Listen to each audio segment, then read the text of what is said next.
Time now for sports on 104.7 The Cave. Here's Ned Reynolds. Mike, the intern, Ned Reynolds, thank God it's Friday. So last night, the Cleveland Guardians on the ropes, and then all of a sudden I look up and it's, eighth inning, and they've got a rally going, and wouldn't you know it, they actually got one out. That was a thrill-a-minute ball game in Cleveland on a cold night. And when the Yankees came back and took the lead, the Yankees had trailed 3-1 going into the eighth inning. Took the lead from the Guardians 4-3, a couple of home runs, and of course Giancarlo Stanton had one, and Aaron Judge had one. So the Yankees are up. They make it 5-3 going into the last of the ninth inning. Guardians get a runner on base, and then the next batter hits it to a double play. Game's over, right? Fans are beginning to file out. Another runner gets on. And here comes the guy, and I must admit to you, I'm not familiar with him, Johanse Noel.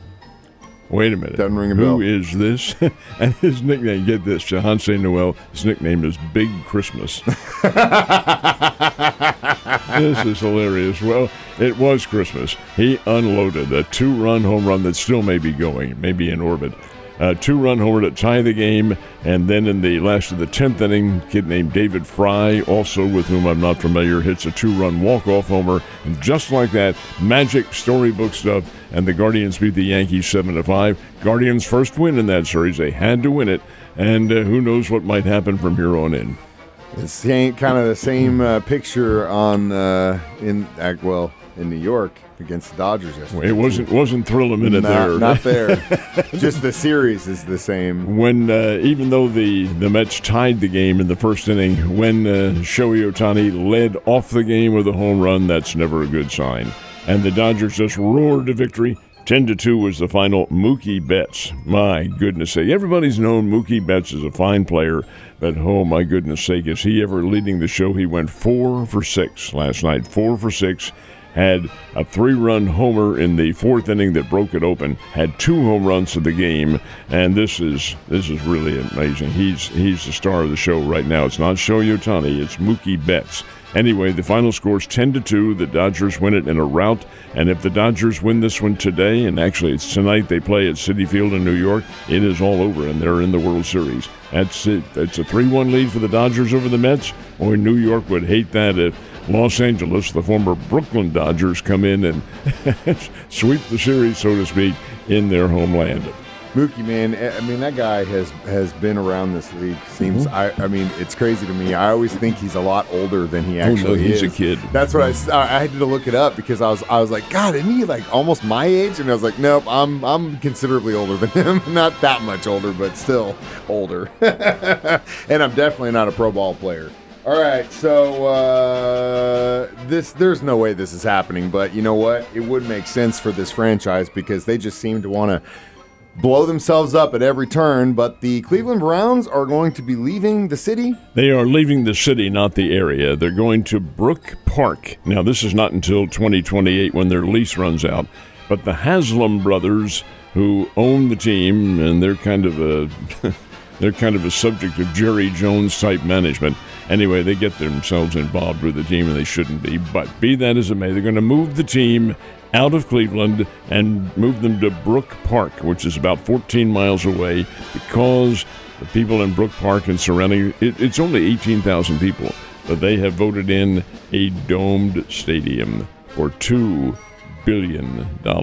Now, where the Browns play now, Huntington, I think it's Huntington Bank Park is what they call it. It's right there on Lake Erie, and yeah, in the wintertime, it's pretty brutal. But be that as it may, they're going to move out of there in 2028 or afterwards and move to this new place. There'll still be the Cleveland Browns, of course, just like the Buffalo Bills or Buffalo, and New England Patriots or New England. San Francisco 49ers are about, 40 miles outside of town. It's a little bit of a drive. I'm going to ask you, is that part where they're moving to kind of an affluent, really nice suburb outside of Cleveland? What do you think it is? God, these guys are idiots.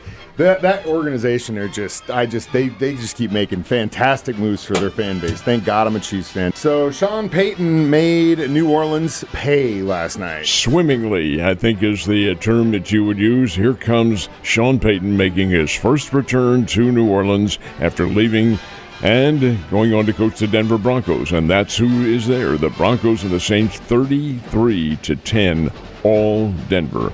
And Peyton, had to love this on the sideline. Some guy named Javonte Williams rushed for 88 yards and scored 2 touchdowns. Bo Nix in his rookie year. He was very good. I wouldn't call him great. He didn't light things up as such, but he controlled the team very well. And here is Denver, now 4-3 on the year. Now, the Chiefs are undefeated in that division, but Denver's still playing some very good football, which the prognosticators did not think they would at this time. But the Broncos win it 33-10 over the Saints. The Saints, Mike, I don't know what's happened to that team. Early in the year, they went into Dallas and ran the Cowboys right out of the ballpark. I think it was something like 45 to something or whatever it was. And they haven't won since. I don't know what's happened. They've had some injuries. They lost their running back last night to a broken femur. Bad luck. But, hey, it is what it is in the National Football League, and those things do happen. They do, and I really think it comes down to Carr going down. I mean, that's really the leadership and light that they had behind him, and it's unfortunate him going down, and the whole team has kind of followed suit. Little trivia for you, too. His replacement, Carr's replacement, is Spencer Rattler.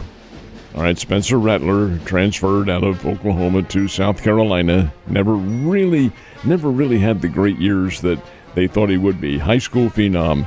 Who did he play his first college game against? Missouri State? Missouri State. Hey, How I got it right, about that? just because of guessing. But I tell you one thing, Javonte Williams, I didn't really know too much about him until I got up this morning and looked at my fantasy matchup, and the person I'm playing started him, so he got 26 points against me. Excellent. I definitely know him now. That's not going to help. No. All right, so, of course, we do have a lot going on in the world of college football tomorrow. Let's start locally. Well, they had the 2 homecoming games, the Bears and Indiana State at the Plaster Sports Complex. And up in Columbia, Missouri plays Auburn. That is their homecoming game, they are being the Missouri Tigers. Well, you had some big ones, and this just scratches the surface. Arkansas and LSU down in Fayetteville. That will be a great game. Here's Georgia visiting Texas. Texas is number 1, Georgia's number 5. Texas about a 3.5-point favorite in that game. That'll be a really interesting contest, and that is tomorrow night. Alabama and Tennessee. Tennessee started out very well, blew out Oklahoma, but now Alabama goes in as a 3.5-point favorite. How do you figure this? A team that Vanderbilt beat. Tennessee and Vanderbilt's in Nashville, and University of Tennessee obviously is in that state as well, Knoxville. Alabama doesn't want to go back there. They've got nothing but bad memories going into the Volunteer State. Notre Dame plays in the Mercedes-Benz Stadium in Atlanta. They're playing Georgia Tech. Georgia Tech is located in Atlanta. And Kansas State, your guys, playing the West Virginia Mountaineers in Morgantown. That'll be a terrific football game. Absolutely will be, and I'm glad that I don't have to stay up till 10 o'clock to watch it. It seems like the last few weeks they've been playing someone on the West Coast, and I'm like, man, it'll be a miracle if I make it to halftime. Won't have that problem on Sunday. Chiefs are against the 49ers on the West Coast, and that's a mid-afternoon game. Ned Talk starts at 1 o'clock. 1 o'clock is when we'll have the team in here, and we'll get underway with the pregame. This is the pregame show. We have our show, then Art and company join the Chiefs Network, and they have their pregame show, which runs from 2 to 3. Football game right now, Mike, is scheduled to start about 3:25. That's when they'll kick it off. Should be a pretty good game, but Kansas City will be the favorite going in, although on the books, it is San Francisco favorite. I do not understand that at all. Kansas City is, in my mind and the mind of many others, is obviously the superior team. It's going to be a test, and again, I've made this statement, and I'm going to continue to make it. If we actually do get a chance to do the undoable and get to that three-peat, it's all going to be because of Spagnuolo, and that's just the way it is. He has been unbelievable, and we'll see how he plays it out against the 49ers offense this Sunday, because that's been my favorite thing to watch every season, every game this year is his scheme after it unfolds. It's unbelievable. And it's the defense's one for him. Yeah, hell yeah. Big time. Ned, you have a great weekend, and I will see you on Monday.